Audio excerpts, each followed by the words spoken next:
Hey everyone, welcome back. Ready for a deep dive that might just turn your assumptions upside down? We're talking about the benefits of Islamic prayer today. But hold on, before you click next, thinking, oh, not for me. This isn't about converting anyone. It's about uncovering some seriously surprising stuff. We're going beyond the spiritual aspect of prayer and straight into the tangible, real-world effects. Yeah, it's easy to put prayer in that box of purely personal faith. But what we found digging into this topic, well, it really highlights how these practices can have these ripple effects, impacting not just your inner world, but how you move through the world each day. Exactly. And specifically, we're looking at Salat, the Islamic prayer ritual, 5 times daily at specific times. Our main source is this document, benefit-salat.pdf. It's from the Red Hill Jamia Mosque. And I gotta say, it's not what I expected. They go deep into the science behind it all, citing studies, medical professionals, the whole bit. It does, and that's what makes it so compelling. They're not shying away from the physical aspects, for example. There's a whole section on how the movements of Salat. It's actually like a workout, seriously. Some of it's comparable to 30 minutes of light exercise, they say. I'll admit, when I first read that, I was like, okay, Suor. But then they break it down, like ruku, that bowing position with hands on your knees.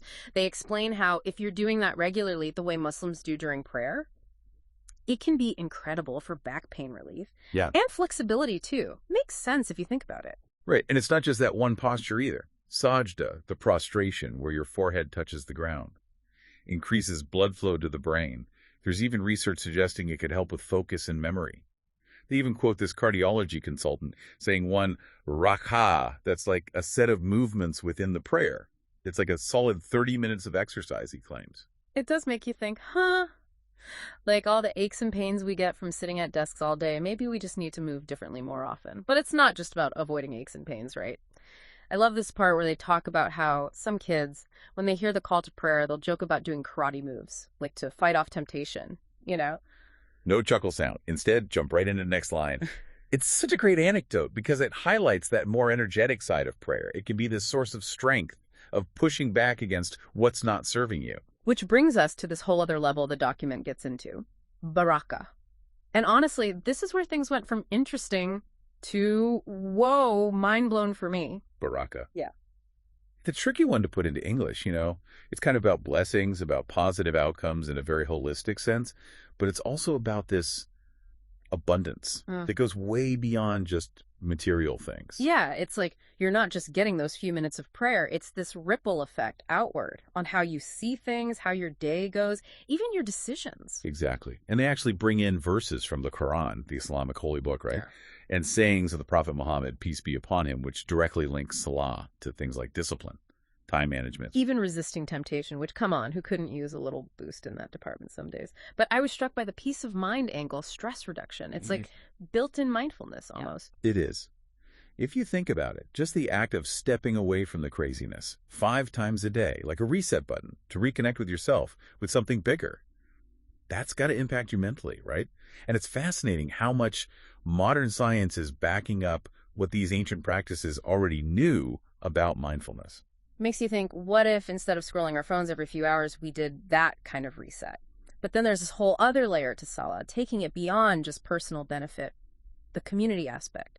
The text really emphasizes how important praying together in congregation is in Islam and the social bonds it strengthens. Yeah, it's more than just everyone being in the same room, isn't it? They talk about how you have people from all walks of life, different incomes, backgrounds, ethnicities, all shoulder to shoulder during prayer, literally breaking down those barriers. It's shared experience, belonging. The text uses this very cool analogy. It's from horse racing. Ah, yes, the word al-musali. Right. Comes from the term for a horse that stays close to the leader in a race. Yes.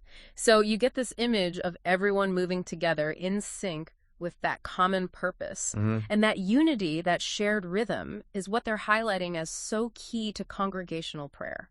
And, you know, while we've been mainly exploring these worldly benefits, the text does dedicate a portion to Salah's role in the afterlife, which is central to Islamic belief. Right. And it's important to acknowledge that for Muslims, belief in the hereafter is a huge motivator. The text explains that in Islamic teachings, Salah is the very first deed judged on Judgment Day. The very first. Wow. Even if you're not Muslim, that's a powerful thought. Makes you think about those daily actions we take for granted. Accountability, right? Yeah. But it's not just about avoiding negative judgment either. The text also emphasizes the promise of rewards in the afterlife, or Jannah, in Arabic, Mm. which motivates people to stay dedicated to prayer. So there's this hope, this striving for something greater. Absolutely. And they say the ultimate reward is being in the presence of God, which is deeply resonant in Islam. You know, it's interesting how we try to separate the practical from the spiritual, but this deep dive is really blurring those lines. Even for someone not religious, the idea of connecting to something bigger than yourself, striving for more than just stuff, that's universal. It is. It speaks to that need we all have for purpose, for meaning. It's like we're hardwired for that, aren't we? That connection, that sense of belonging somewhere, being part of something. I think so, yeah. And maybe that's part of what's so compelling about this whole exploration of Salah. It's not about saying everyone needs to pray 5 times a day, but it's this invitation to be more intentional, to find those moments for yourself, for reflection, for connecting to something bigger, however that looks in your life. That image from the text, the one with the racehorses all moving in sync, I can't get it out of my head. It's such a powerful reminder that we don't have to do this whole life thing alone, you know? Yeah, absolutely. There's real strength in shared purpose, in moving together towards something meaningful. Makes you think. Yeah. Could building even small rituals into our lives have that ripple effect, not just on us as individuals, but on the communities around us too?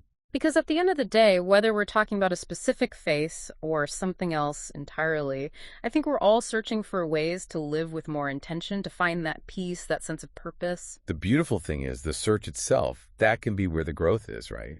So as we wrap up this deep dive, I hope it leaves you with a few things to ponder. It's not about everyone converting to a certain religion, but about opening ourselves up to new ways of thinking, new ways of being. And who knows, you might be surprised at the impact it has. Indeed. Until next time, everyone.